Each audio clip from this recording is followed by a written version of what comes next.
Saya sampaikan selamat sore bagi kita semua, jemaat Tuhan, bahkan umat Tuhan dimanapun berada, baik yang berkumpul di gereja di Menimbo maupun di Tumaratas, juga umat Tuhan lainnya yang mengikuti lewat live streaming. Ibadah doa penyembahan saudara kita mulaikan, mari kita bangkit berdiri. Nyanyian rohani 29, berhembuslah Roh Kudus.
Kemuliaan, hormat dan pujian hanya bagi Dikau Bapa di sorga. Di dalam nama Tuhan Yesus kami mau bersyukur, kami berterima kasih, kami diberi kemurahan, diberi kasih sayang Tuhan, melewati sepanjang hari dengan semua perjuangan dan pergumulan kami. Ke sore ini kami boleh terkumpul di dalam rumah-Mu, di dalam bait Allah-Mu Tuhan, untuk beribadah dan melayani Engkau, persembahkan segala pujian bagi keagungan dan kemuliaan-Mu. Bahkan nanti kami akan mendengarkan firman-Mu, untuk kemudian kami datang dalam doa penyembahan kepada Tuhan. Semuanya karena penyediaan Tuhan bagi kami yang tidak layak, tapi oleh karena kasih-Mu yang setia, oleh karena kerinduan Tuhan supaya tidak ada yang harus binasa, maka anak-Mu Tuhan kami Yesus Kristus telah dijadikan korban penebusan, korban pendamaian untuk kami. Dan itu yang terjadi, itu yang kami miliki hingga sore ini, hasil dari kuasa korban-Mu Tuhan, telah membuka jalan yang baru dan hidup bagi kami.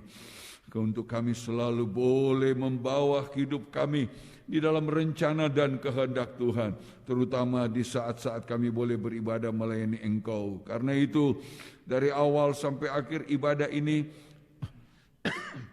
kami mau serahkan ke dalam tangan kasih karunia Tuhan lewat Dikau Imam Besar Sorgawi yang mengimami kami, mengurapi kami, mencurahkan karunia-karunia Roh Kudus-Mu, sehingga ibadah yang kami kerjakan, pelayanan kami kerjakan bukan karena kemampuan kebisaan kami, tapi semata-mata hanya karena kasih karunia lewat Roh Kudus yang menolong kami semua.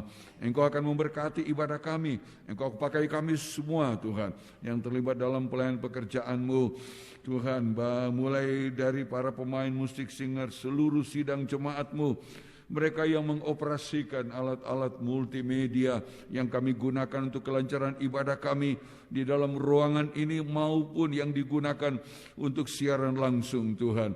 Pakai mereka dengan hikmat-Mu, dengan pertolongan Roh Kudus-Mu, sehingga semuanya berjalan Tuhan dengan baik untuk kemuliaan nama-Mu. Semua alat-alat yang kami gunakan, kami mohon Engkau sucikan dan urapi. Engkau mau berkati saudara-saudara kami yang lain yang mungkin masih dalam perjalanan. Beri penyertaan perlindungan-Mu, tiba dengan selamat sekitar gereja dan pastori, kendaraan-kendaraan yang ada bersama rumah tempat tinggal dan harta benda yang ditinggalkan karena tak beribadah. Beri perlindungan, beri penyertaan. Sementara mereka yang berhalangan untuk beribadah karena sesuatu hal, terutama mereka dalam keadaan lemah sakit, biarlah tangan kasih karunia terulur bagi mereka, menjamah memulihkan mereka. Khususnya kami berdoa untuk Saudara Dani Posuma yang dirawat di rumah sakit, anak Elroy Tumanggeng juga Tuhan, Engkau memulihkan mereka Tuhan, juga anak Elvina Wotulo Tuhan, juga Tuhan tolong Bordius Tumanggeng juga saudara kami yang lain Tuhan. Biarlah mereka memiliki tubuh yang diberkati oleh Tuhan, dilepaskan, dibebaskan dari segala gangguan, kelemahan tubuh, sakit, penyakit apapun yang sempat mengganggu mereka. Karena semua itu sudah dibayar lunas oleh darah Yesus di atas kayu salib. Itu sebabnya segala bentuk gangguan, ikatan kelemahan tubuh, sakit penyakit yang mengganggu organ-organ tubuh mereka, bahkan jika ada pekerjaan setan, roh jahat mengganggu, kami ikat dengan kuasa darah Tuhan, kami hancurkan di dalam nama Tuhan Yesus Kristus. Darah Yesus yang berkuasa, kuasa darah-Mu memulihkan mereka semuanya. Terima kasih ibadah-ibadah yang lain yang juga diadakan sore ini. Tuhan, Engkau berkati dimanapun ibadah itu, di daerah bencana alam, di daerah ada gejolak politik dan lain sebagainya. Tolonglah mereka semua untuk dapat beribadah, mengagungkan, muliakan Engkau dengan penuh penyerahan, penuh kesabaran dan ketekunan. Terima kasih Bapa. Inilah doa kami alaskan dalam nama Tuhan Yesus Kristus. Haleluya. Amin. Kita lanjut nomor 26, Kau yang terindah di dalam hidup ini.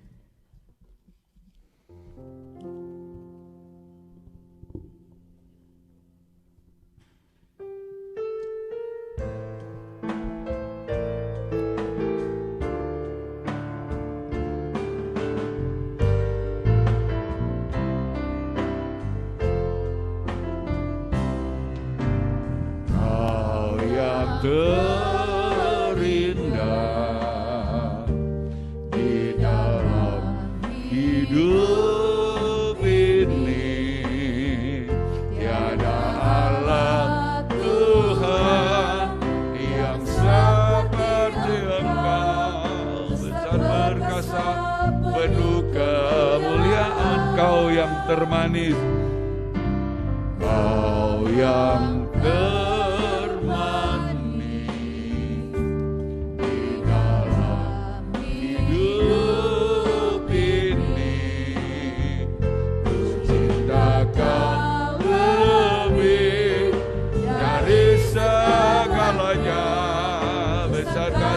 setiamu kepadaku, ku sembah, ku sembah Kau ya Allahku, ku tinggikan nama-Mu selalu, tiada lutut tak bertelut, menyembah Yesus Tuhan Raja, ku sembah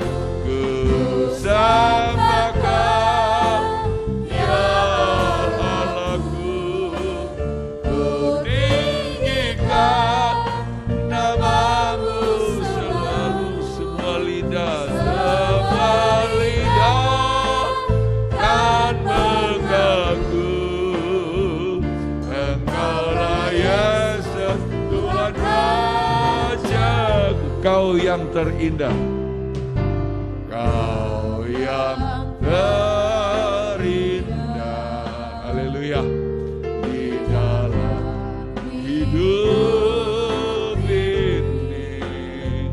Tiada Allah Tuhan yang seperti Engkau, besar perkasa, penuh kemuliaan. Kau yang termanis, Kau yang termanis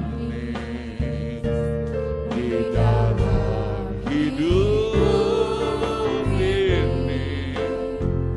Ku cinta Kau lebih dari segalanya, besar kasih setiamu kepadaku.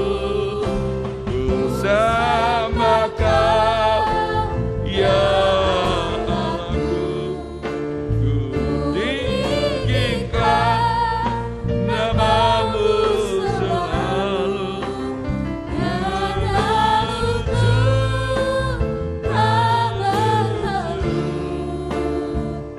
Menyembah Yesus Tuhan Raja, ku sembah, ku sembah Kau, ya Allahku, ku tinggikan nama-Mu selalu. Semua lidah kan mengaku, Engkaulah Yesus Tuhan Raja. Engkaulah Yesus, Engkaulah Yesus Tuhan Rajaku. Ku naikkan syukur 23.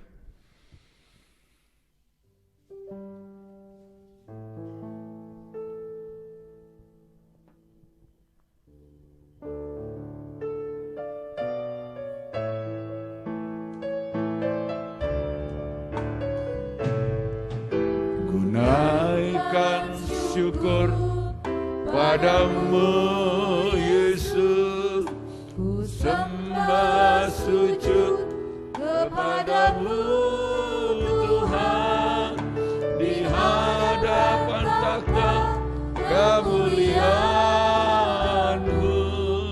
Ku tinggikan, ku agungkan selamanya. Dan jubah putih, jubah putih Kau beri padaku, yang Kau sucikan dengan darah-Mu. Di surga yang mulia, beribu salibmu, memuji-Mu, menyembah-Mu selamanya. Segala puji, segala puji, syukur bagi-Mu. Ku tinggikan nama-Mu kemuliaan hanya bagi-Mu. Dan pujilah nama-Mu. Ku naikkan syukur, ku naikkan syukur padamu Yesus, ku sembah sujud kepadamu Tuhan, di hadapan takhta kemuliaan-Mu. Ku tinggikan, ku agungkan selamanya. Dan jubah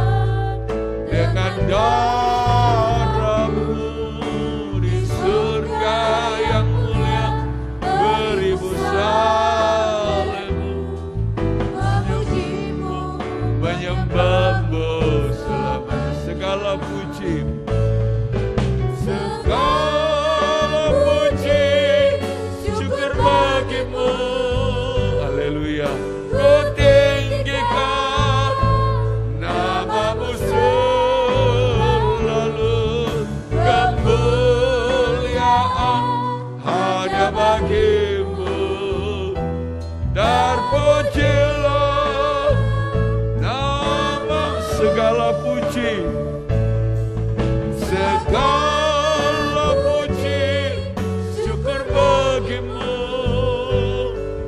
Ku tinggikan namamu selalu, kemuliaan hanya bagimu. Terpujilah namamu.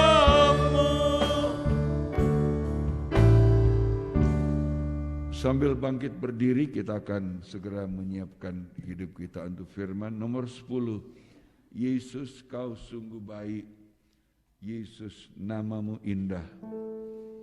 Haleluya.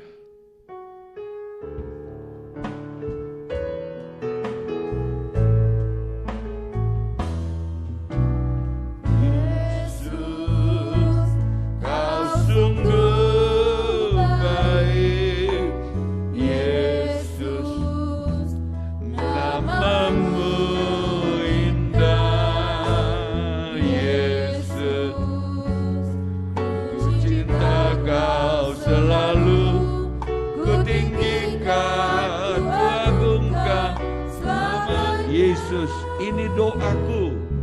Yesus, ini doaku. Yesus, ini pujianku.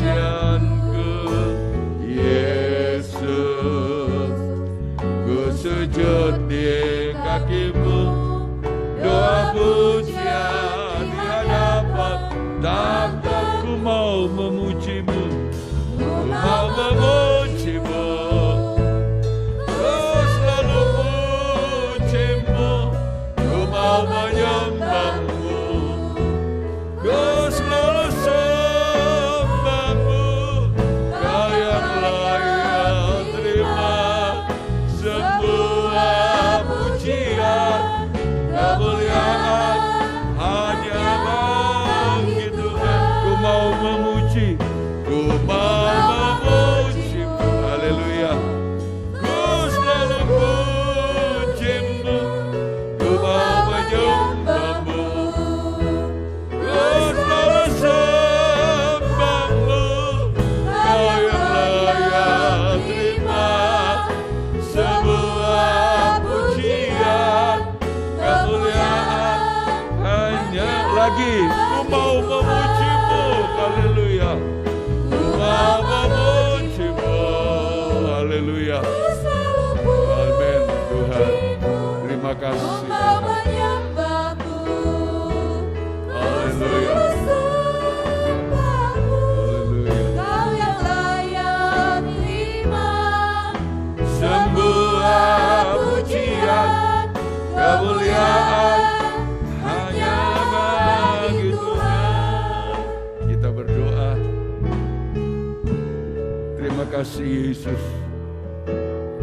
Engkau yang indah bagi kami. Namamu indah, nama mulia dan agung. Terima kasih Engkau yang sungguh baik bagi kami, yang terus menyatakan penyertaan-Mu, pertolongan-Mu, perlindungan-Mu atas kehidupan kami semua. Bahkan melindungi ibadah-ibadah, pelayanan-pelayanan kami kepada Tuhan hingga di sore hari ini. Terima kasih. Setelah kami boleh mempersembahkan puji-pujian bagi keagungan, keindahan dan kemuliaan nama-Mu, saat sekarang kami akan duduk diam untuk mendengarkan firman-Mu. Kiranya oleh kemurahan-Mu tidak akan ada seorang yang terlewatkan dari antara kami, menikmati kuasa-Mu, kebaikan, kemurahan-Mu di dalam firman, menikmati pelayanan imam besar sorgawi yang akan mengerjakan kelepasan pemulihan di dalam kami dari ikatan-ikatan dosa yang masih membelenggu, dari kelemahan-kelemahan tubuh kami ini Tuhan, karena sesungguhnya semua sudah ditanggung oleh Tuhan di atas kayu salib dengan membayarkan lunas segala dosa, kejahatan dan pelanggaran kami dengan darah yang mahal, darah yang tidak bercacat celah. Itulah darah anak domba Allah. Tuhan, terima kasih, kami akan mendengarkan firman-Mu. Engkau menyatakan firman-Mu, Engkau mau bukakan bagi kami semua Tuhan, dan beri kami kemurahan untuk dapat mendengar dengan baik, mengerti dengan benar segala yang menjadi rencana dan kehendak-Mu bagi kami semua, sehingga makin kami dikuatkan, diteguhkan, tidak ada keraguan di dalam hati kami terhadap seluruh perjanjian-Mu, tapi sebaliknya makin memberi kami kepastian demi kepastian, sehingga apapun yang akan terjadi dalam dunia ini, kegoncangan, kemelut, gejolak apapun tidak akan menggoyahkan kami, tidak akan membuat kami berpaling dari Tuhan, tapi semakin kami akan mengarahkan pandangan kami kepada Engkau. Makin kami belajar untuk mengasihi Engkau sebagaimana Engkau sudah mengasihi kami. Tolong hamba-Mu untuk dapat menyampaikannya benar sebagaimana kehendak Tuhan, hanya dengan pertolongan kuasa dari Roh Kudus-Mu, sehingga tidak ada yang akan terlewatkan yang tidak menikmati hadirat-Mu. Semua boleh mengalaminya, baik kami yang ikut beribadah secara langsung maupun yang mengikuti ibadah lewat live streaming. Dimanapun Engkau akan nyatakan kebaikan, kuasa-Mu, kemuliaan-Mu, keindahan, keutuhan, kesempurnaan dari pribadi-Mu di tengah-tengah kami semua, makin membuat kami merendahkan diri untuk suka menyembah, mengagungkan, memuliakan Engkau. Urapi firman-Mu, urapi hamba-Mu, urapi kami semua. Pekerjaan-pekerjaan setan roh jahat yang masih mau mengganggu, kami perintahkan kamu semua dalam nama Tuhan Yesus, pergi keluar. Darah Yesus yang berkuasa dan Roh Kudus yang memberikan kami kebebasan dan keleluasaan. Tolong kami saat kami datang dalam doa penyembahan kepada Tuhan, di dalam nama Tuhan Yesus Kristus. Haleluya. Amin.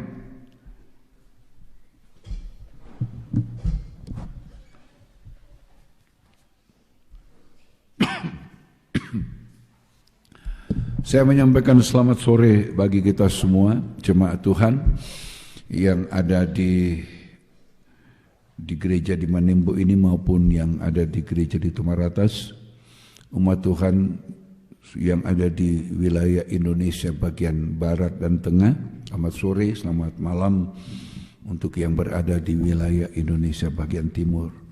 Kiranya berkat damai sejahtera surgawi, sukacita, kebahagiaan surgawi yang datangnya dari mempelai laki-laki surga Tuhan Yesus Kristus akan memenuhi kita semua dari awal sampai akhir dari ibadah kita pada sore dan malam ini. Puji Tuhan, kita akan kembali kepada Efesus pasal 5. Sekali lagi selamat berbahagia dalam bersama mendengarkan firman Tuhan. Semoga Tuhan tidak melewatkan seorang pun dari antara kita. Efesus 5 di bagian yang ketiga, ayat yang ke-15 sampai ayat 21, kita sedang bicara tentang bagaimana melakukan hidup ini ya dengan berhati-hati atau dengan bijaksana, ya, tidak menjadi bodoh, ya, tidak menjadi orang yang bebal, tapi kita menjadi orang-orang yang selalu berusaha untuk mengerti apa yang menjadi kehendak Tuhan.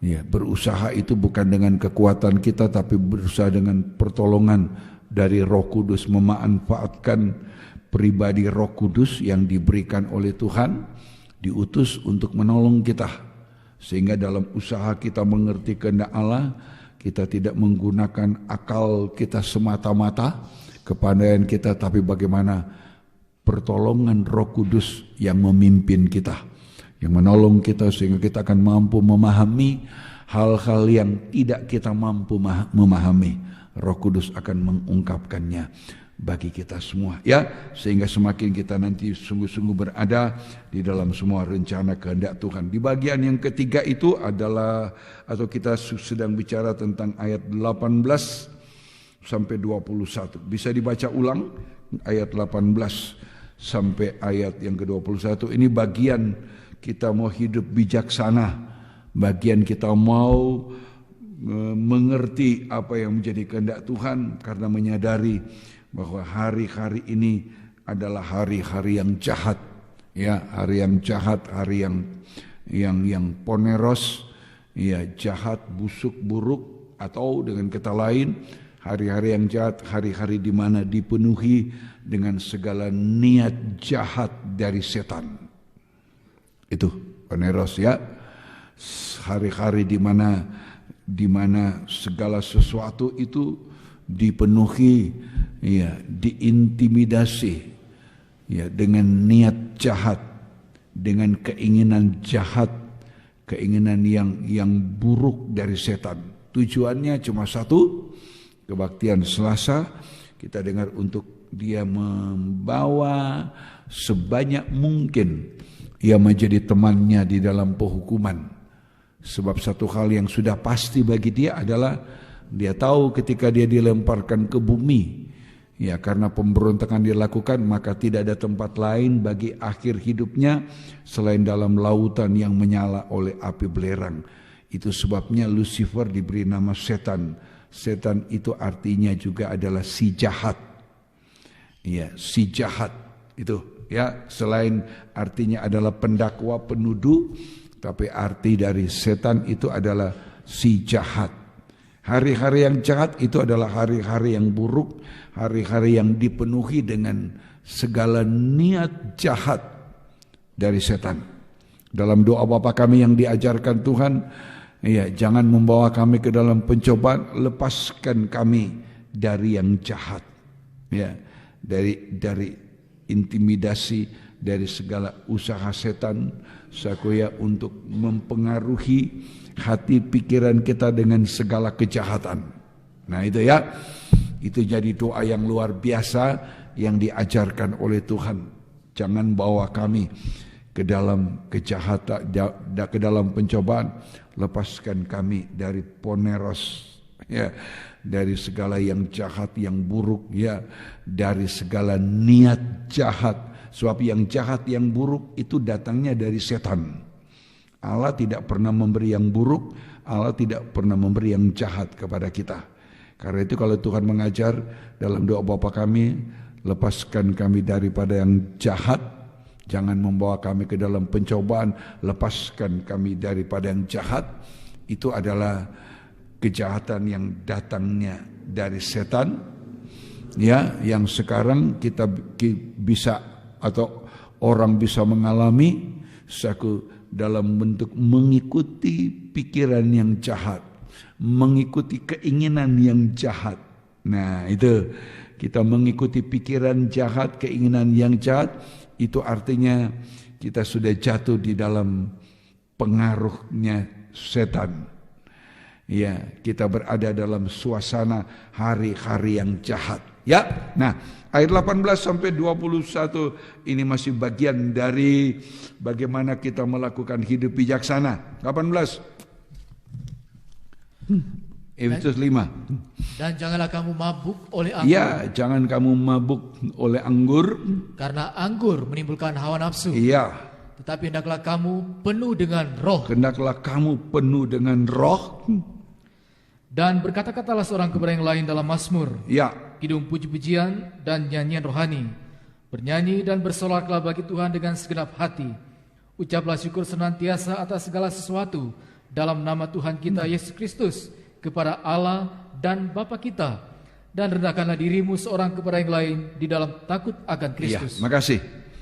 Ini ayat 19 sampai 21. Ini sebenarnya adalah praktek hidup dari orang yang penuh dengan roh. Ya, orang yang penuh dengan roh. Ya, bukan hanya seperti yang kita ketahui, oh dia dipenuhkan roh, tandanya bahasa lidah. Iya, itu tidak salah, itu benar. Ya, tapi bahasa lidah itu kan banyak tidak dimengerti. Ketika ada seseorang dipenuhkan dengan roh, dengan dia berbahasa lidah, orang yang mendengar juga tidak ngerti apa-apa. Orang yang mendengar tidak akan mengalami apa-apa. Ya, orang yang mendengar tidak akan membuat imannya kemudian bertumbuh. Kalau ada seseorang yang kemudian dipenuhkan roh dengan tanda bahasa lidah. Ya, itu salah satu antara lain orang yang dipenuhkan dengan roh. Ya, tandanya dia berbahasa lidah. Tapi di sini di Efesus 5 ini hendaklah kamu penuh dengan roh, bukan sekedar dipenuhkan. Ya, tapi ini penuh. Tuhan mau kita memiliki, dan prakteknya itu adalah kita menjadi orang yang suka berkata-kata seorang kepada yang lain dengan mazmur. Dalam mazmur. Mazmur itu kalau di kitab Mazmur ya kita menemukan itu Mazmur itu seperti sebuah puisi yang panjang. Ya, puisi anak sekolah itu tahu itu apa itu puisi. Beda dengan pantun. Ya, dia membacakan puisi. Ya, ketika seperti Daud. Ya, Daud bermazmur, Tuhan adalah gembalaku dan aku tidak kekurangan. Ia membawa aku ke padang rumput yang hijau. Ia menuntun aku ke air yang tenang. Nah itu. Sekalipun aku berjalan dalam lembah kekelaman, aku tidak takut. Nah itu puisi namanya. Ya, ada puisi yang panjang itu mazmur, tapi ada puisi yang pendek. Puisi yang pendek yaitu tadi kita nyanyi. Ya, kita nyanyi apa tadi? Ku naikkan syukur padamu Yesus. Itu puisi dalam bentuk puisi yang dinyanyikan. Itu puisi yang pendek. Itu kidung pujian. Itu adalah puisi yang pendek. Nyanyian-nyanyian dalam bentuk nyanyian. Itu semua berguna bagi orang. Ya, ketika kita bermazmur, orang yang mendengar langsung atau tidak, dia kemudian perasaannya, hatinya tergugah. Ya dulu ketika saya mengajar di Lempinel, itu di Malang, salah satu siswa dia memberitahu saya begini, Om, saya ini dulu hidup saya ini sama sekali tidak baik, jahat. Tapi di satu waktu saya di tetangga atau kalau saya tidak salah, saya mendengar itu diputar kaset, dulu masih kaset, ya sekarang CD kan, lagu nomor 71 kalau di Pesalu, siapa kami manusia, siapa kami, itu manusia ya Tuhan. Ketika dia dengar, dia mengatakan dia hatinya seperti diobok-obok, seperti diremas-remas begitu. Dia mendengar sampai akhir. Kemudian lewat lagu, lewat puisi yang pendek itu kidung pujian kata Efesus 5, dia kemudian disadarkan. Sebab isi lagu itu, isi puisi itu mengingatkan kita tentang siapa kita. Kita bukan siapa-siapa, tapi Tuhan mengasihi kita, Tuhan melawat kita. Buktinya dia melawat kita, dia memberikan anaknya menjadi korban. Kata Yohanes 3:16. Ya, dari Yohanes 3:16 kita kemudian tahu bahwa sesungguhnya Allah tidak menghendaki ada yang harus binasa. Ya, Allah sama sekali tidak menghendaki kematian, tidak menghendaki ada orang yang harus binasa. Itu Yohanes 3:16. Itu ungkapan pernyataan kasih Allah, isi hati Allah yang tidak berkenan kepada kematian orang fasik. Kata Yehezkel, aku tidak berkenan kepada kematian orang fasik, tapi supaya mereka bertobat. Itu Yohanes 3:16 itu. Ya. Tapi itu kemudian baru bisa dialami, orang itu tidak mengalami maut, hukuman api neraka, kalau mereka percaya. Nah itu siswa itu bilang sama saya, hatinya tergugah, dia disadarkan, dia diingatkan. Kemudian dia percaya. Dari mulai situ dia menyerahkan diri di tempat penggembalaan, kemudian mengambil keputusan untuk menyerahkan diri dalam pelayanan pekerjaan Tuhan lewat sekolah Alkitab waktu itu. Ya, nah itu lewat kidung pujian, itu puisi yang pendek. Ya, kalau Mazmur itu puisi yang panjang. Makanya kalau baca kitab Mazmur, apalagi Mazmur 119, panjang ayatnya lebih dari 100, banyak sekali. Ya begitu ya. Nah orang yang penuh dengan roh, itu hidupnya, hatinya itu dipenuhi dengan mazmur, dengan kidung pujian, dan itu terucap. Itu terlengkap. Itu sebabnya lain kali kan kita suka menyanyi sendiri. Mungkin lagi kerja sudah menyanyi. Ya. Lagi berjalan mungkin sudah menyanyi. Walaupun mungkin dengan diam dalam hati. Suatu waktu saya ada di puskesmas, tiba-tiba datang seorang bapak, duduk, kemudian dia menyanyi, tapi dengan bersiul. Dia menyanyi, dia tidak peduli orang di sampingnya, kiri kanan, muka belakang. Dia duduk dan dia sementara menunggu antrean, dia kemudian bersiul. Saya lupa lagu itu, Indah Rencanamu kalau saya tidak salah. Dia bersiul. Saya tunggu sampai selesai, baru saya menyapa dia. Ya, saya menyapa dia, saya bilang, "Bro, hati itu kok penuh nyanyian ya?" Saya bilang sama dia. Dia tersenyum. Baru saya tanya, "Dari mana?" "Oh, saya dari Remboken." Kenapa ada? Mau periksa dokter karena apa? "Oh, karena ini." Kita terlibat cerita. Yang saya ulangi dia, indah sekali ya.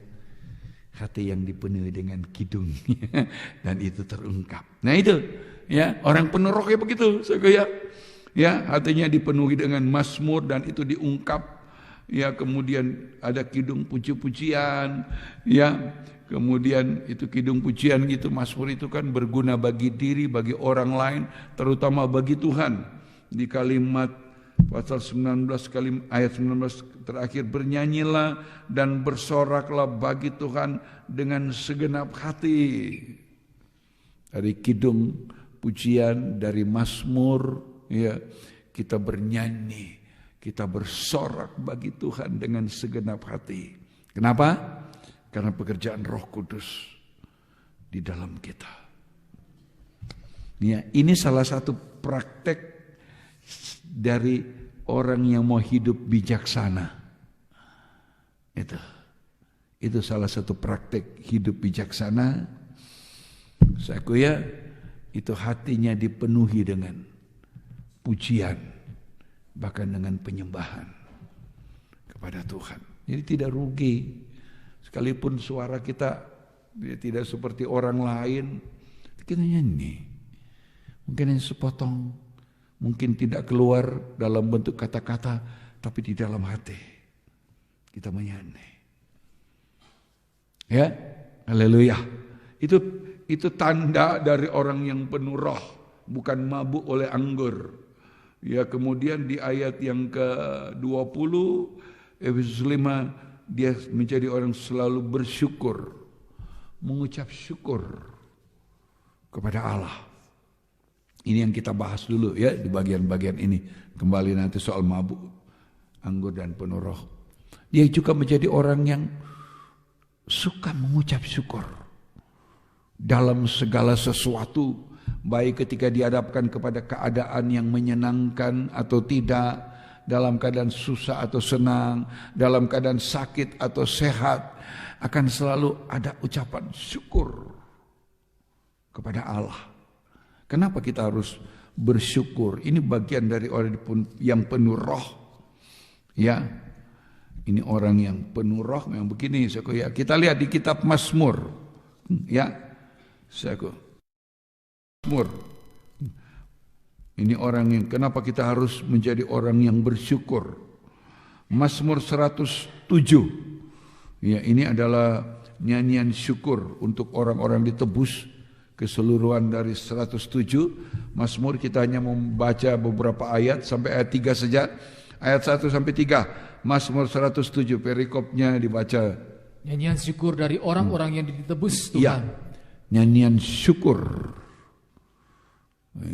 Jadi ucapan syukur itu bagaikan sebuah nyanyian, pujian kita, kidung. Ya, yang kita persembahkan kepada Tuhan. Ya, terus bersyukurlah kepada Tuhan sebab Ia baik. Bersyukurlah kepada Tuhan sebab Ia baik. Kenapa Dia baik? Yakobus 1 ayat 17, semua pemberian dari Allah. Ya, yang datang dari Allah itu baik dan sempurna. Allah tidak pernah memberi yang jahat kepada kita. Ya, bersyukurlah kepada Tuhan sebab Ia baik. Bahwasanya untuk selama-lamanya kasih setianya. Itu kasih setia. Itu kasih karunia-Nya. Kasih setia itu kalau terjemahan Perjanjian Baru kita dengar, kita mengerti dengan istilah kasih karunia. Selama-lamanya kasih setia, itu kasih karunia Allah itu sudah saya pernah menjelaskan, itu berlangsung sepanjang masa. Dimulai dengan penciptaan, ya, dari hari pertama sampai hari ke-6, jam terakhir manusia dijadikan. Tapi sebelum manusia dijadikan, itu Allah sudah menyediakan lengkap apa yang menjadi hari pertama sampai hari ke-6. Itu seluruh kebutuhan manusia itu disediakan oleh Tuhan. Itu sebabnya ketika Adam dan Hawa menjadi orang yang sadar mereka adalah orang dihidupkan, mereka menoleh keliling, mereka bisa melihat semua penyediaan Tuhan ada pada mereka. Ketika mereka melihat ke atas, mereka melihat ada begitu indah penyediaan Tuhan. Ada matahari untuk siang, ada bulan dan bintang untuk malam. Ketika mereka melihat ke bawah, bukan cuma tumbuhan yang dijadikan, tapi juga di Taman Eden itu ada aliran sungai, air yang menjadi kebutuhan tanpa diminta. Sebab sebelum manusia dijadikan, Allah sudah menciptakan, menyediakan. Itu yang disebut kasih karunia. Kasih karunia itu adalah penyediaan. Sebelum Adam dan Hawa tahu berbuat sesuatu yang baik untuk Tuhan. Jadi jangan kita berpikir karena kita berbuat baik, maka Tuhan kemudian berbuat baik kepada kita. Sebelum kita tahu berbuat baik, Allah sudah lebih dulu melakukan kebaikan. Sebelum kita tahu mengasihi Tuhan, Tuhan sudah lebih dulu mengasihi kita. Itu yang disebut kasih karunia. Itu yang disebut dengan penyediaan. Nah, Alkitab kita dibuka dengan itu. Kasih karunia. Penyediaan Tuhan. Ya, selama 6 hari diakhiri ditutup dengan kasih karunia. Kitab Wahyu Pasal 22 juga di ayat terakhir. Coba ayat terakhir Wahyu 22 itu dibaca dulu. Sebelum kita kembali kepada ucap syukur itu.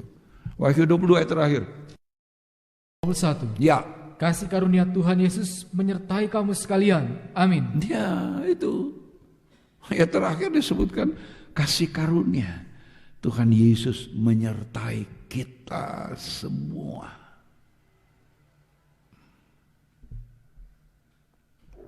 Bukan hanya sekedar kita mengenal Dia, Dia adalah Immanuel kita.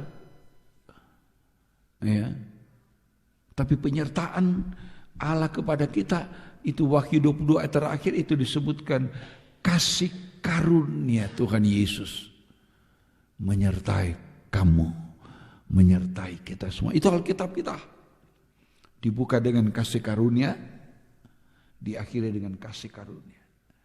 Karena itu hidup kita seluruhnya itu hanya ada karena kasih karunia.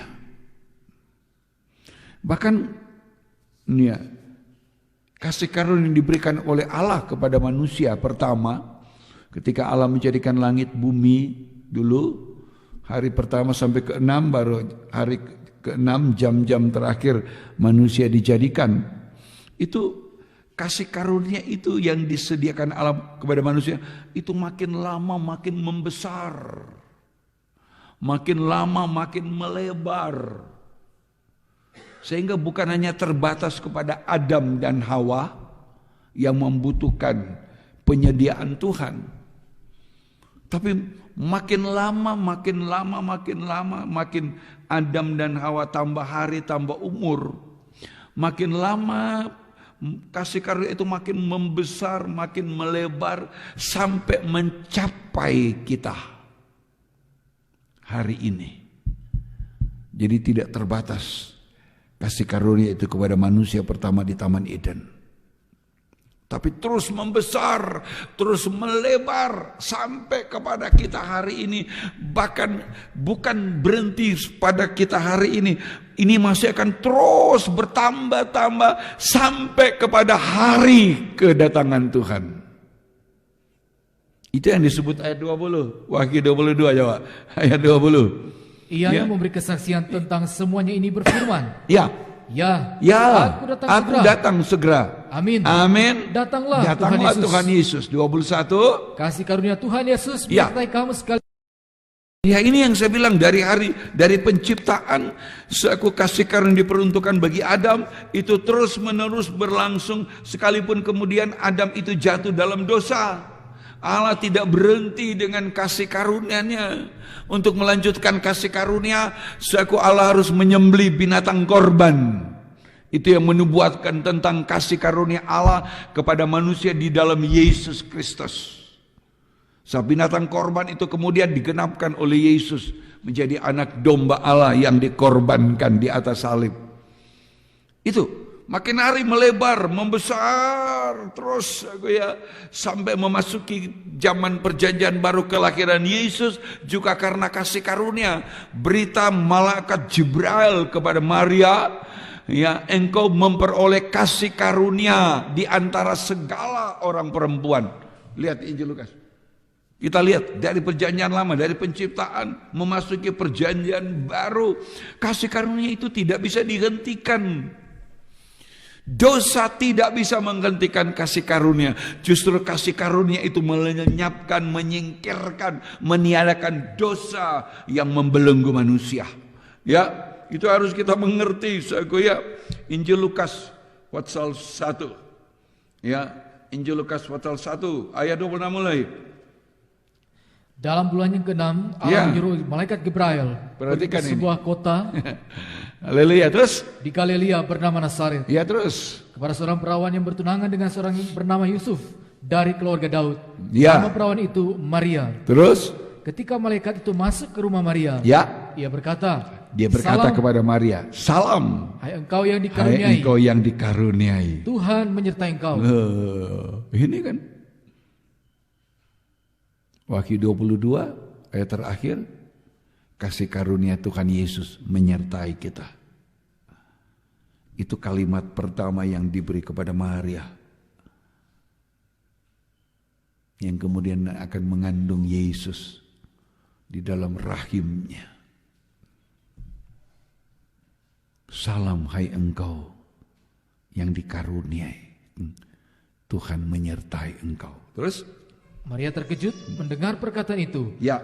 Lalu bertanya di dalam hatinya, apakah arti salam itu? Terus 30. Kata malaikat itu kepadanya, jangan takut hai Maria, sebab engkau beroleh kasih karunia di hadapan Allah. Iya, makasih. Engkau beroleh kasih karunia. Permulaan perjanjian baru dimulai dari sini. Ketika Maria menerima berita kasih karunia. Dia menjadi orang yang menerima kasih karunia, kemudian dia menerima berita kasih karunia. Itu yang diterima Maria. Ya, engkau yang dikaruniai Tuhan. Dia menerima kasih karunia, dia juga menerima berita kasih karunia, yaitu akan mengandung, melahirkan seorang anak laki-laki yang diberi nama Yesus, dan dia yang akan menyelamatkan umatnya dari dosa mereka, kata Matius pasal 1. Itu Alkitab kita luar biasa. Tidak ada kitab lain di dunia mampu menandingi. Jadi kasih karunia dimulai dari penciptaan. Ya. Seharusnya berhenti ketika manusia jatuh dalam dosa. Adam dan Hawa, tapi tidak. Tuhan punya inisiatif. Dia tidak ingin ada kematian. Ya, dia mengambil binatang disembelih, kulitnya digunakan. Kulit yang ada tanda darah itu digunakan sebagai pakaian menutup ketelanjangan. Itu salib Yesus. Ya, pakaiannya yang berdarah, jubahnya yang berdarah-darah. Di Injil Yohanes antara lain pakaian yang berdarah itu dibagi 4. Keselamatan, kebenaran, kasih karunia yang diperuntukkan bagi seluruh dunia, 4 penjuru mata angin.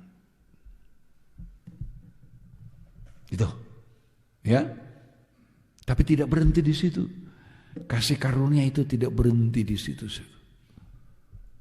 Iya, tidak berhenti hanya pada penebusan. Ini terus berlangsung.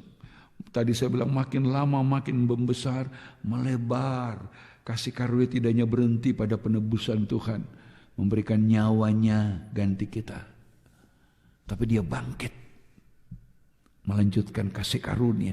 Dia naik ke sorga, melanjutkan kasih karunia sampai kepada kedatangan. Itu yang luar biasa.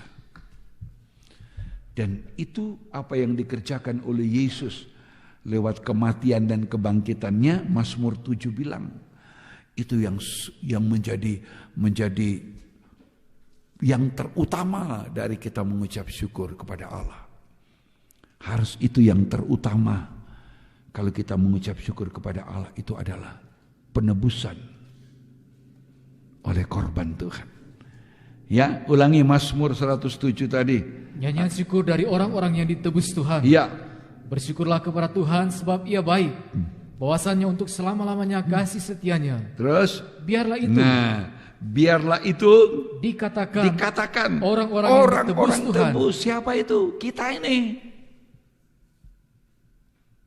Ya, pemazmur sudah menubuatkan ini. Ya. Ini nubuatan tentang orang-orang yang ditebus, ucapan syukur dari orang-orang yang ditebus oleh salib Kristus, oleh penyerahan dirinya. Ya, biarlah itu dikatakan. Apa itu? Bersyukur kepada Tuhan karena Ia baik dan bahwa untuk selama-lamanya kasih setianya dari awal, pertengahan sampai akhir dari zaman ini. Kasih setia Allah untuk selama-lamanya. Dia yang awal, yang akhir. Karena itu Alkitab dibuka dengan kasih karunia, diakhiri dengan kasih karunia. Itu ayat 1 Mazmur 107. Kasih setianya tetap selama-lamanya. Dosa tidak bisa menghentikan. Setan tidak bisa menghentikan kasih karunia itu.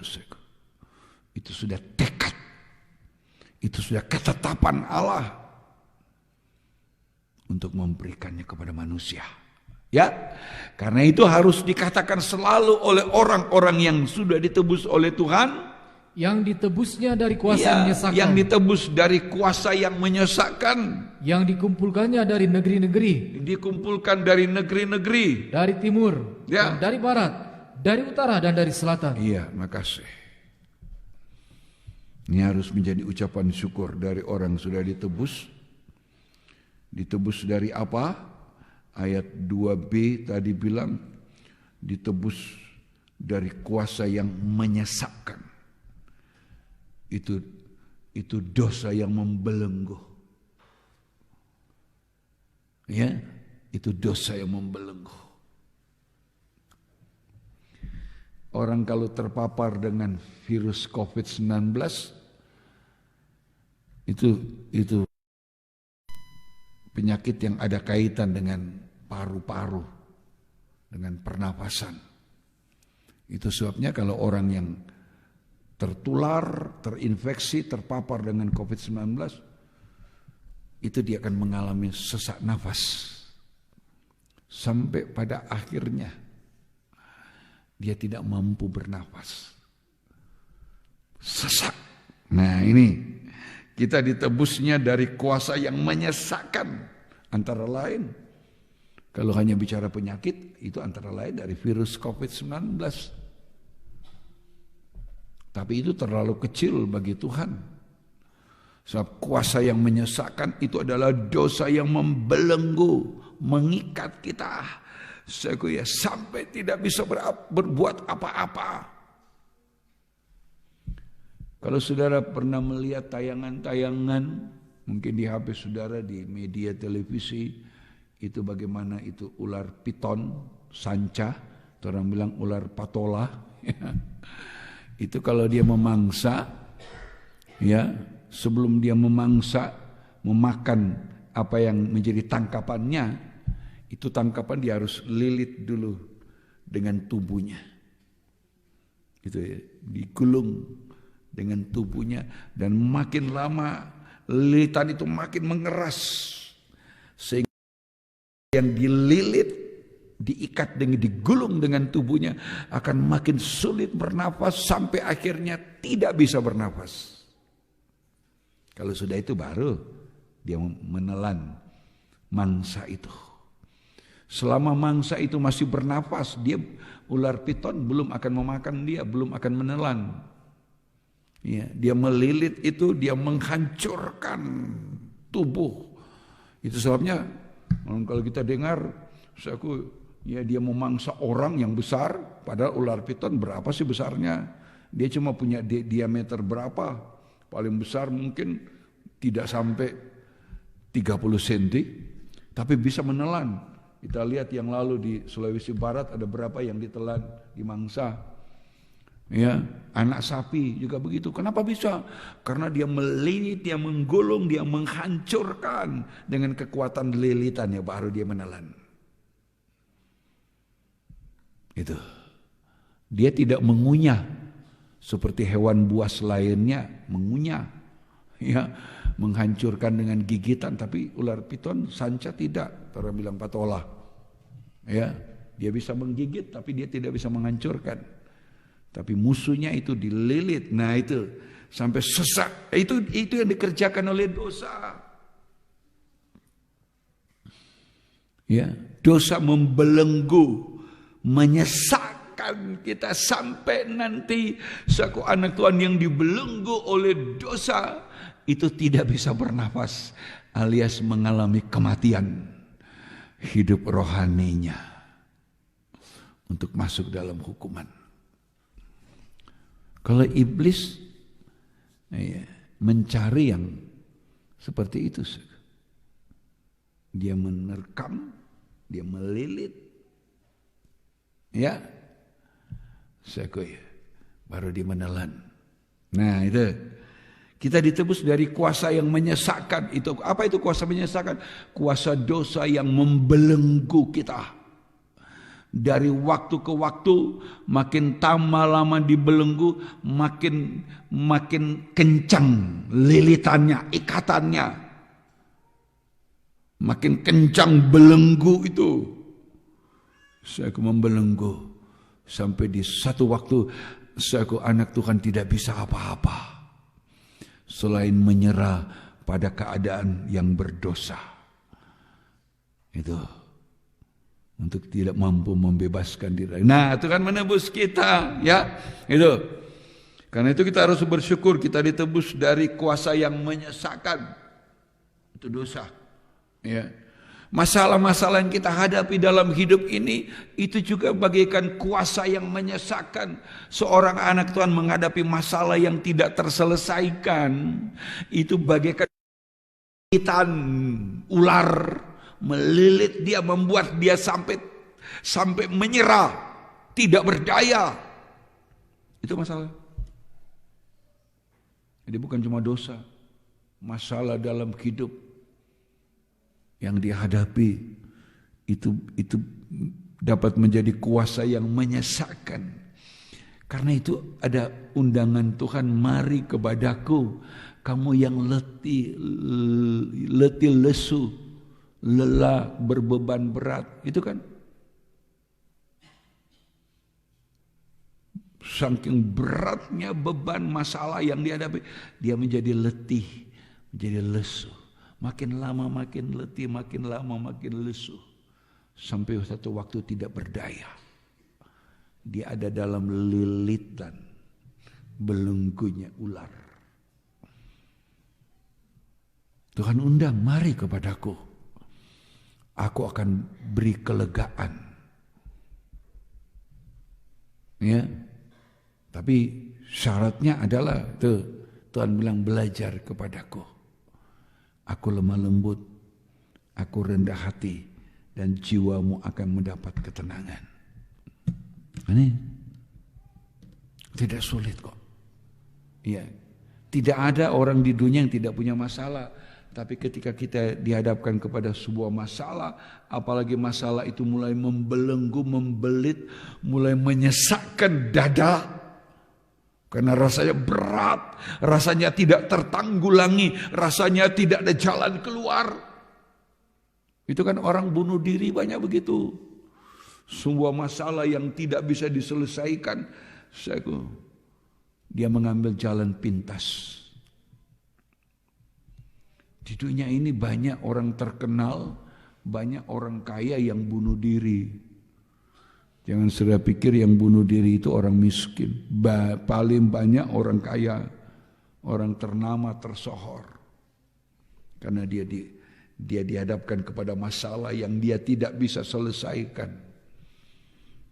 Dan dia menyerah. Dia pikir jalan pintas masalah selesai adalah mengakhiri hidupnya. Nah itu. Ayo kita kalau ada masalah, ada undangan Tuhan kok. Undang kita datang, pasti ada jalan keluar. Pasti ada solusi yang diberikan oleh Tuhan. Ya, itu. Solusi yang paling baik, penyelesaian baik hanya dari Tuhan lewat firman. Saudara boleh datang kepada orang, wah saya mau tanya si A, dia itu kan orang berpendidikan, dia itu orang punya titel, dia punya jabatan, kedudukan, saya mau tanya sama dia. Boleh, tapi lain kali kalau solusinya di luar Tuhan, kita mau cari solusi, kita cuma menerima masalah di tengah solusi kita. Artinya kita mau cari penyelesaian masalah kita, malah cuma tambah masalah. Ya, mau cari solusi, cari penyelesaian untuk masalah kita, malah cuma menambah masalah. Tapi kalau di dalam Tuhan berbeda. Di dalam firman berbeda, semua masalah ada solusinya, ada penyelesaian, ada jalan penyelesaian. Bahkan yang mustahil akan dirubah menjadi tidak mustahil. Kenapa? Karena Allah bekerja di dalam kita berdasarkan kasih karunia melebihi apa yang kita pikirkan dan kita doakan. Di dalam Efesus pasal 3. Efesus pasal yang ketiga, kita lihat ayat yang ke-14. Itulah sebabnya aku sujud kepada Bapa, yang daripadanya semua turunan yang di dalam surga dan di atas bumi menerima namanya. Aku berdoa supaya ia menurut kekayaan kemuliaannya menguatkan dan meneguhkan kamu oleh rohnya di dalam batinmu. Sehingga oleh imanmu Kristus diam di dalam hatimu. Ya. Dan kamu berakar serta berdasar di dalam kasih. 18. Aku berdoa supaya kamu bersama-sama dengan segala orang kudus dapat memahami. Nah ini, dapat memahami betapa lebarnya, panjangnya, dan tingginya, dan dalamnya kasih Kristus. Ya, terus. Dan dapat mengenal kasih itu yang melampaui segala pengetahuan. Iya. Terus. Aku berdoa supaya kamu dipenuhi di dalam seluruh kepenuhan Allah. Iya, makasih. Atau tambahkan ini yang penting, 20. Bagi dialah yang dapat melakukan jauh lebih banyak daripada yang kita doakan, atau pikirkan, seperti yang ternyata dari kuasa yang bekerja di dalam kita. Iya, makasih. Itu kan, di dalam Dia kita ada masalah, cari solusi di Tuhan ada. Ya. Manusia bisa memberi solusi penyelesaian, jalan keluar. Tapi itu terbatas. Tapi kadangkala kita mau cari jalan penyelesaian pada manusia, justru dia cuma memberi kita masalah. Karena nasihatnya justru tidak sesuai dengan firman. Nasihatnya tidak sesuai dengan kehendak Tuhan, ya malah jadi masalah. Mau selesai masalah malah tambah masalah. Tapi dalam Yesus, itu dia adalah solusi kita, jawaban untuk semua masalah kita. Dan dia dapat melakukan di dalam kita lebih dari yang kita doakan dan kita pikirkan.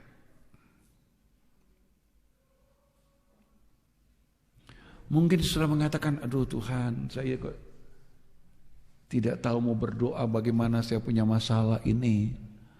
Saya tidak seperti si A, doanya kedengarannya bukan itu. Kita berdoa dari hati kita. Apa yang ketika kita ada masalah, katakan kepada Tuhan masalah. Tuhan, saya punya masalah. Saya dihadapkan kepada masalah ini, tapi saya tidak tahu jalan keluarnya. Gak usah mesti berpanjang, berputar-putar seperti di padang gurun, malah hilang. Ya, katakan dari hati. Ada yang diajarkan sekarang doa Yabes. Doa Yabes baik untuk Yabes pada masanya dia. Doa Yeremia baik untuk Yeremia pada zamannya Yeremia. Doa Yesaya, doa Ayub, doa Daud, semua baik untuk dia pada zamannya dia. Kita punya zaman berbeda, dan di zaman Yesus kita berdoa dalam segala situasi. Kita berdoa, kita berbicara kepada dia dari hati kita, apa kata hati kita. Itu yang dikatakan. Kan begitu. Ketika murid-murid bilang begini, guru, mereka kok punya doa, kami tidak. Ajarkan kami berdoa. Tuhan doa, coba lihat Tuhan ajar mereka berdoa sederhana. Bapa kami di sorga, dikuduskan namamu, datang kerajaanmu, jadilah kehendakmu di bumi seperti yang di sorga. Berikan kami makanan, pemeliharaan secukupnya setiap hari. Ya, jangan membawa kami ke dalam pencobaan, lepaskan kami daripada yang jahat. Kan sederhana sekali. Intinya, Bapa, jadilah kepada kami di bumi seperti yang di sorga. Kita berdoa, di sorga tidak ada penyakit. Ya kita berdoa, Bapa, kalau di sorga tidak ada sakit, Engkau bisa sembuhkan aku. Kita pribadi saja. Apa kata hati itu? Tidak perlu terpengaruh dengan orang lain berdoa, kata-katanya indah, ada kata-kata bahasa-bahasa yang tinggi. Orang sampai tidak bisa berdoa karena aduh dia kalau berdoa kok bagus, saya tidak bisa. Bukan soal bagus tidak bagus, apa kata hatimu bilang sama dia. Saya suka begitu, kadang-kadang saya begitu. Lagi kerja apa, tiba-tiba terpikir, saya bilang, Tuhan, kenapa kok begini ya? Kenapa kok ini begini? Cukup begitu, saudara.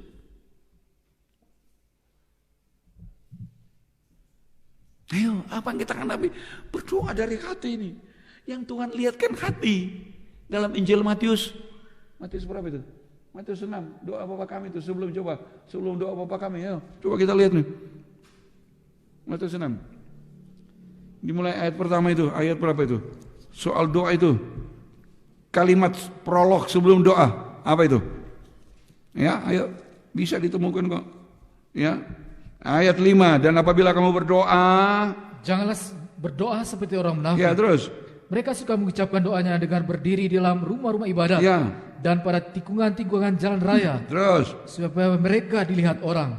Aku berkata kepadamu, sesungguhnya mereka sudah mendapat upahnya. Terus, tapi jika engkau berdoa, masuklah ke dalam kamar, tutuplah pintu, dan berdoalah kepada Bapamu yang ada di tempat tersembunyi. Ya. Maka Bapamu yang melihat yang tersembunyi akan membalaskannya kepadamu. Bukan berarti kalau sudah di jalan mau berdoa, oh saya pulang ke rumah masuk kamar dulu, bukan. Masuk kamar ternyata Artinya kita menutup pintu kita dari hal-hal yang lain. Kita hanya mau berbicara kepada Bapa kita di sorga. Saya suka lagi menyapu lain kali. Ada hal yang saya ingat sementara menyapu.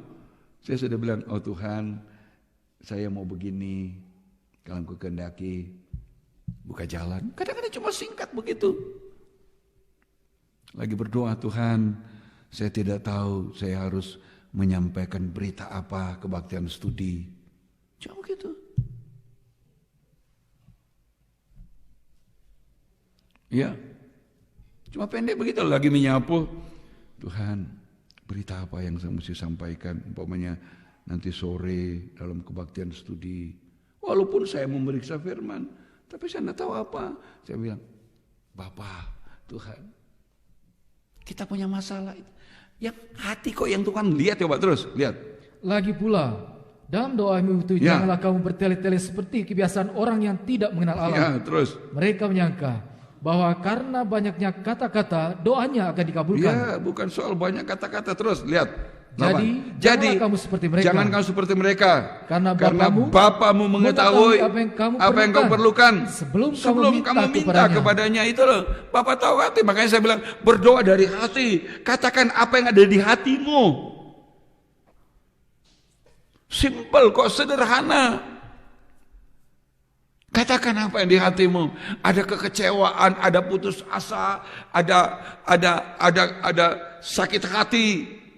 Hati disakiti, tapi dia tidak sakit hati. Ya, orang mau fitnah dia, hatinya disakiti. Dia cuma, oh Tuhan, mungkin lagi jalan, Tuhan ampuni dia. Udah selesai itu.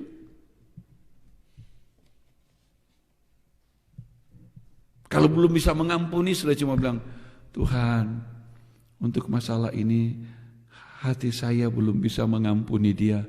Tolong untuk saya bisa mengampuni. Udah selesai. Kan kita berjalan tiba-tiba teringat kan. Bicara saja. Lagi kerja teringat. Bicara saja. Dari dalam hati. Lagi di kendaraan tiba-tiba teringat. Bicara saja dari hati kepada Tuhan.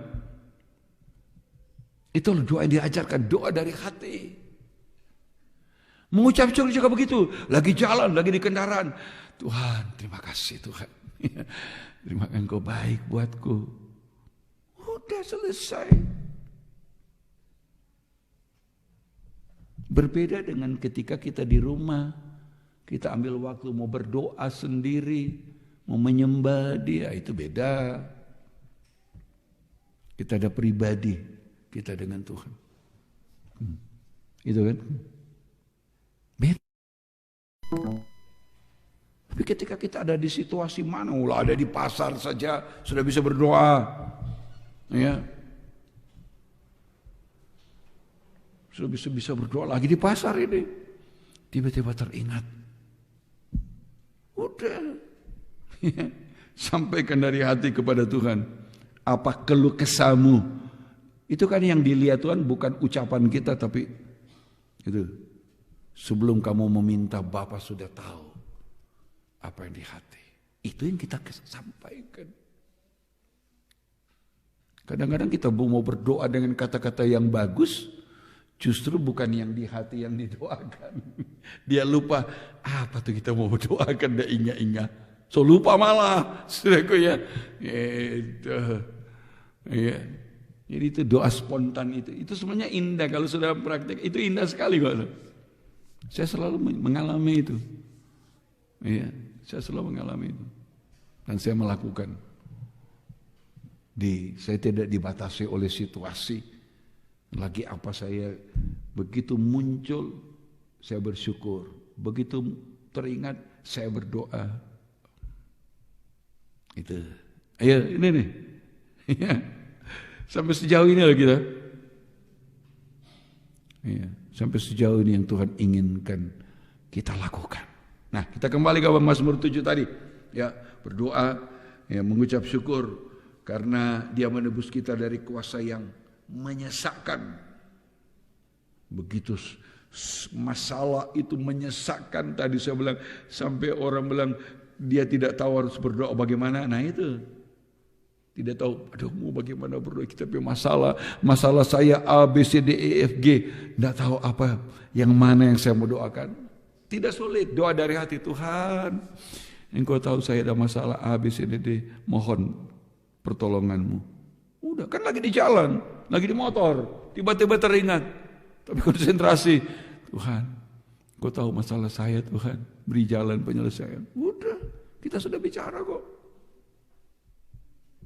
Oh, kalau doa panjang di atas motor, di atas kendaraan, hilang konsentrasi. Sudah doa panjang di atas kendaraan malah masuk got malah atau nabrak. Gitu. Kemudian yang kedua, kita ditebus dari keterceraiberaian. Itu ayat yang kemana tadi? Ayat 3.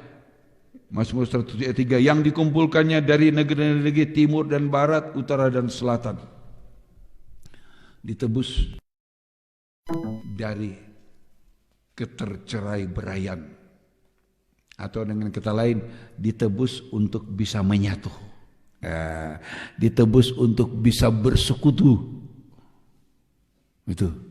Efesus 2 bicara itu, tembok-tembok pemisah diruntuhkan supaya Israel dan kafir bisa menyatu. Nah ini ya, ditebus ya untuk bisa bersekutu. Ya, bisa bersekutu. Ditebus untuk bisa bersekutu. Masuk dalam persekutuan. Persekutuan dalam nikah, dalam keluarga, persekutuan di dalam jemaat, persekutuan sesama anggota tubuh Kristus. Itu. Tuhan menembus, Tuhan melakukan. Sebelum kita melakukan, Tuhan sudah melakukan untuk kita. Kemudian yang ketiga, kita ditebus dari keadaan yang tidak bergembala. Ya, tercerai-berai itu kan, terpisah-pisah itu sama dengan tidak bergembala. Kita tidak ditebus dari keadaan yang tidak bergembala, atau dengan kata lain kita ditebus supaya kita menjadi hidup yang tergembala. Ya, nanti lain kali komputer lebih cepat ikut langsung mengetik gitu ya, supaya langsung bisa ditampilkan dengan cepat hal-hal semacam itu. Ya, jadi itu paling sedikit kita mengucap syukur untuk 3 hal tadi. Kita ditebus dari dosa yang membelenggu kita, masalah yang membelenggu, Tuhan berjalan keluar. Kita ditebus supaya kita bisa bersekutu, masuk dalam persekutuan. Kita ditebus supaya kita menjadi orang yang tergembala. Kata Tuhan dalam Yohanes 10, akulah gembala yang baik. Gembala yang baik menyerahkan nyawa untuk dombanya. Itu Yohanes 10 ayat 11, ayat 16. Ada lagi domba yang bukan dari kawanan ini, tapi aku harus menuntun mereka untuk menjadi satu kawanan dan satu gembala. Ditebus untuk tergembala. Untuk hal-hal inilah kita mengucap syukur. Kalau mengucap syukur untuk hal-hal lahiriah, bukan tidak boleh bersyukur kenapa sukses, bersyukur kenapa ada anak sekolah menyelesaikan pendidikan dari SD dan seterusnya. Ya, bersyukur karena apa? Panen. Bersyukur karena apa? Sudah dipulihkan Tuhan dari sakit. Bersyukur karena apa? Banyak hal kita bersyukur untuk hal-hal lahiriah. Tapi yang terutama tadi, kita bersyukur karena kita ditebus oleh Tuhan. Sedikitnya dari 3 hal. Kita ditebus dari dosa yang membawa maut, kuasa yang menyesakan. Kita ditebus supaya kita bisa bersekutu, dijadikan satu tubuh Kristus. Kita ditebus supaya kita hidup tergembala. Itu kata Efesus 5. Nah, ini harus menjadi praktik dari orang yang penuh roh. Saya tidak percaya orang mengaku penuh roh tapi hidup dalam perceraian, hidup tidak bisa bersekutu dengan sesama anggota tubuh Kristus, tapi ngakunya penuh roh. Orang penuh roh ini, ya, dia padanya ada pujian, ada mazmur, ada kidung pujian. Ya, dia ayat 20 Efesus 5 dia mengucap syukur dalam segala sesuatu.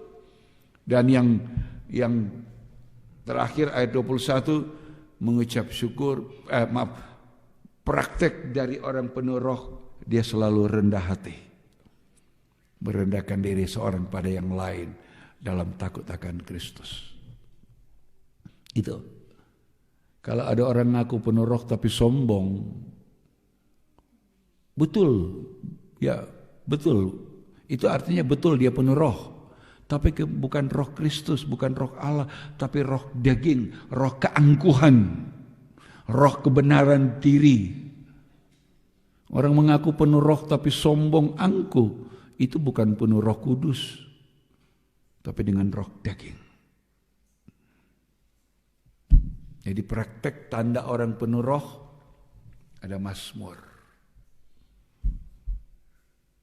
Ya, dia naikkan kepada Tuhan, tapi juga untuk orang lain. Ketika sangkor menyanyi, kaum muda anak sekolah minggu, mereka sedang menyampaikan kidung pujian. Puisi yang pendek. Ya. Itu. Mereka sedang bersorak. Efesus 5. Mereka sedang menyanyi dan bersorak bagi Tuhan. Ya. Ada nyanyian pertama yang saya gubah. Cuma ada kalimat bersoraklah bagi Tuhan. Nggak tahu di mana itu file itu. Itu zamannya kamu menyanyi itu. Saya cari-cari mana, aduh sudah tidak ada. Itu lagu pertama yang saya gubah. Bersoraklah bagi Tuhan. Ya. Ayo. Kalau penuh roh akan selalu bersyukur. Saat susah, saat senang, saat sehat, saat sakit, saat memiliki, saat tidak memiliki. Tetap bersyukur. Karena hidup kita lebih berharga dari semua yang lain-lain. Ya, kemudian orang penuh roh itu orang yang suka merendahkan diri, rendah hati dalam takut akan Tuhan. Soal mabuk anggur dan penuh roh yang kita bahas minggu lalu dan kita lanjutkan minggu yang akan datang. Tadi saya bahas soal orang yang penuh roh bukan yang mabuk anggur. Sekarang mari kita datang kepada Tuhan. Jumat di Tumaratas, umat Tuhan lainnya di rumah, nanti mengatur sendiri saat sudah datang dalam doa penyembahan. Ya, waktunya berapa lamanya sudah mengatur sendiri. Sebab sudah ini langsung akan dihentikan. Terima kasih untuk umat Tuhan dimanapun berada yang sudah mengambil bagian bersama kami dalam ibadah doa penyembahan. Ya, cuma pelaksanaan doa penyembahan tidak disiarkan lagi secara langsung. Ya, tapi siaran langsung dihentikan sampai untuk saat ini. Ya, haleluya. Kita datang kepada Tuhan. Haleluya. Ada mohon bantu doa di sini untuk nanti kita doakan sebentar untuk anak Tadius Patoh, anak keluarga Patoh Kawulur Delvi yang berulang tahun ke-15. Doakan di saat kita selesai dalam doa penyembahan, ya, akan kita doakan bersama itu nanti. Haleluya. Tapi sebelumnya saya sampaikan Tuhan memberkati anak Tadius Patoh dengan umur panjang, diberi tubuh yang diberkati, tubuh yang sehat kuat untuk hidup takut akan Tuhan dan mengasihi Tuhan. Dan biarlah masa depan anak Tadius Patoh ini ada di dalam tangan kasih karunia Tuhan. Oh, haleluya. Puji Tuhan. Yesus harapan jiwaku, Yesus pelepas hidupku, beri selamat suka dalam hatiku, Yesus harapan jiwaku